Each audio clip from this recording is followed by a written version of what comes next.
Hey, welcome back to Evil's Comics. I'm Evil Mike, and if you saw the thumbnail or lack of thumbnail, it's some dollar bin wins I got, some Grails, and a mail call. I'm gonna keep it quick, but I got a little story for you that goes with it, and then I'm gonna show off what I got and let you go. All right. So first off, me and my brother, we went to dinner last night, and every time we go out to dinner, I try and convince my brother stop at places that are close. Maybe same parking lot, something like that. Two birds with one stone kind of thing.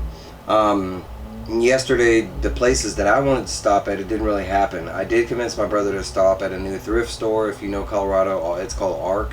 I've had good luck with ARC. That's where I got Mao's 1 and 2, the first editions. I have found some pretty cool stuff, mainly like older books and stuff like that. So we stopped at a new ARC that I had spied that my brother didn't even know that it was there. We go inside, and sure enough, they have comics. The other ARC, and I've been to 2 other ARCs, and they've had comics, but like maybe 1 or 2. I have picked up like a graphic novel from them. So I mean, they had, I want to say, about maybe 100 comics, maybe about 200, and incidentally, they were all DC. So I flipped through, and they had some good stuff. The only thing I can say is they weren't like dollar bin wins. They were all about $2.99 a piece. I think like the way they do it, it gets discounted at the register or something like that, but it's like $2.50 a piece. So I end up finding a series that I've been wanting to complete, starting over again. So I found some good issues, and they're all in good copy. But this is Bad Girl issue number 0 from the new 52 series. I got issue number 2, and I got issue number 3, and then we skip a little bit, and I got issue number 15, Death in the Family tie-in, and then I also got number 16, Death in the Family tie-in, with the dope-ass Joker / Batgirl cover. So that's what I got from the ARC, and I was pretty excited that that thrift store had comics. I kind of regretted it, not buying the comics. They are all comics I wanted. More the amount of money I spent on it, because it was about 20 bucks when I checked out, maybe a little under, because I did buy a book and a couple other things with it. So after we leave the thrift store, my brother tells me he needs to go shoe shopping. I'm like, yeah, let's do it. So we head to the mall. I've been to the mall here in Aurora, and like, I want to say it was like 2 months ago or something like that. Well, the way my brother tells it, and maybe I think we just missed the store, but I did find a pretty dope ass store. A lot of people know it. I know the name, I just never been to one, but it was Entertainment Earth. But they had everything that I was looking for. I've been looking for a place that sells retro video games, like accessories, the actual game systems, stuff like that. GameStop only goes so far. I'm kind of more into the retro, Atari, NES, Sega Genesis, that kind of stuff. This store not only had old games, they had records, they had cassettes, they had 8-tracks, VHS, they had cassettes and still wrapped in the plastic. I was like, what the fuck? But they did incidentally have comics.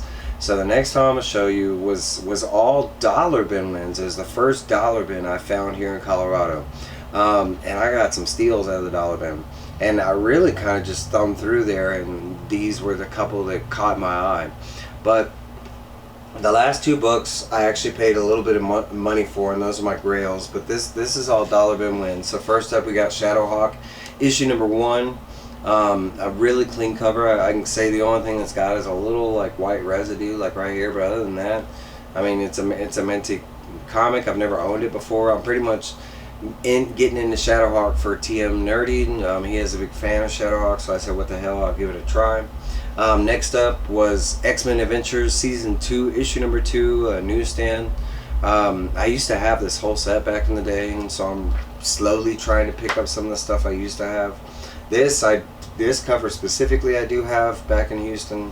I can't remember specifically, but this is early Todd McFarlane with DC. This is Infinity Inc. I think it's number 27, and it's just, that's the significance. Early Todd McFarlane. I'm a big Todd McFarlane fan, the Todd Father. So I got Infinity Inc. Issue number 28. Okay, so and then I got one more in the dollar bin wins, and then I got. It is Darker Image, issue number 1. It's still polybagged with the card inside. And this is the first appearance of Max. I think it's Blood Wolf, and I always forget this guy's name. But it was just those like Sam Keith, Jay Lee, and Rob Liefeld, who had created some new Image characters. But I'm a huge Sam Keith and a huge Max fan. Max is one of my favorite comics of all time. So these are some of my Grails. This is a little cheaper one. I paid $2 for this. I couldn't believe I found it, and it still has the free mini posters inside. But this is DC's War of the Gods, issue number 1. As far as I know, this is the first Wonder Woman event that they did back in the day. I don't care anyways. It's still a dope-ass George Perez cover. It's an event that I've been wanting to read, getting into Wonder Woman the past couple years.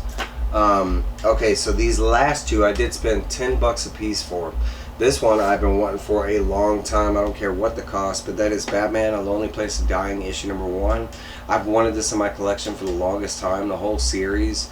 I've never had a lot of like Batman big Grails, so I'm slowly trying to spend a little money and get some of them. This next one, I had the whole series. It's one of my favorite storylines from the 90s. That should be a clue. But this is a newsstand, or it's called a direct edition, but you know, newsstand version of Spider-Man Unlimited, issue number 2. This is the conclusion to Maximum Carnage, the final issue, the showdown between everybody that was involved in Maximum Carnage. So for $10, and I mean, it is an extremely clean copy. I was like, heck yeah, I don't have any old Carnage or Venom. Like I said, I used to in my old collection, but not anymore. I was with my brother. My brother was like, when he had seen I went for the Batman first, he was like, you gonna let that Carnage slide? And he was like, yeah. No, I wasn't gonna let that slide. Heck no. That's kind of why I regretted spending the money on the Batgirl issues, because they actually had quite a bit of keys that I would have grabbed right then and there, especially if I had an extra, like, you know, $20, another 2 comics, and that they had some dope stuff. I'm not gonna mention anything because they might show up here on the channel, especially one. I'm thinking about going back today and getting it. So I'm gonna do the mail call, and this is from my boy ChopnDrop2013. I kind of know what it is. It has been surfacing online recently. If you have paid attention to some other people's videos, I saw one earlier from Trev, the shipping guru. But it's basically a thank you letter, you know, thank you for supporting him, that kind of stuff. I think it's the other way around, Chop. I'm supposed to be sending you stuff for all the support you're giving me and this comic book community. I mean, you're always everywhere. You're one of my favorite people. I mean, I'm not gonna be like, you know, beating up people to say this, but if not, my favorite person in the comic book community.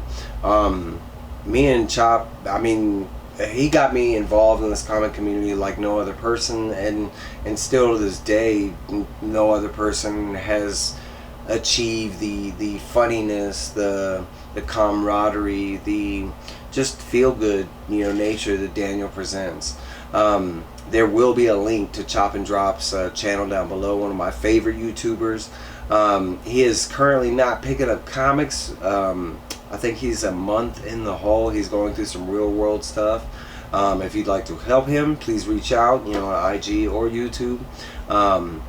But anyways, let's get back to this. So it's a thank you letter, and it's got a little note inside. It said, Mike, I told you I had you, brother. Here are a few of my new stickers. Appreciate you, brother. Your comic book buddy, Daniel Chop and Drop. And I'm telling you, he is my comic book buddy. I've loved Chop ever since I met him. And not just him, just his videos, his personality, and his style, and what he likes, you know what I'm saying? Because these are some dope ass stickers, and I was kind of hoping that he'd send me 2, and he sent me 3. One for my wall, one for my comic box. Let's see if I can get it to zoom in. It's so dope. And actually, I think it was his icon for his YouTube channel for a long time, and I think he switched it up or something like that. But that is basically the whole video. I've shown you all the comics. I've shown you the mail call. I will have some more reviews coming. I think the first thing I'm going to review is Action Comics #1. Again, if you saw something you want me to review, or if there's something out in the world that maybe I didn't pick up that I don't know about and you want me to review, let this guy know. I'll go find it. Trust me. But that's all I got for you. I will see y'all later. Thank you everybody for your support. Please like, comment, subscribe. Go give Chop a sub. Tell him Evil sent you. And that's all I got for you. I'll see y'all later. Bye.